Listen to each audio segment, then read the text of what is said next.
Kylian Sella a 19 ans. Il revient tout juste d'un voyage en Ukraine. Parti seul, son appareil photo à la main, pour documenter la guerre.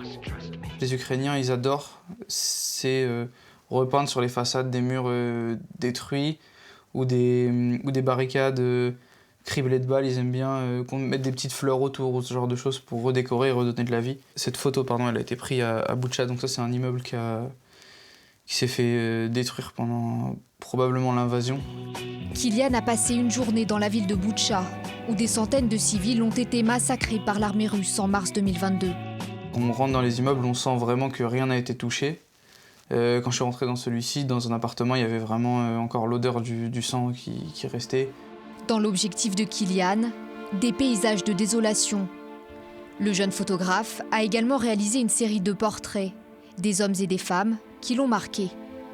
La rencontre qui m'a le plus marqué, c'est un directeur de théâtre anglais à Kiev. Son histoire, elle était touchante aussi. Il a récupéré un chat d'un soldat qui était décédé. Son théâtre, il a servi d'abri anti-bombe les premiers jours de l'invasion.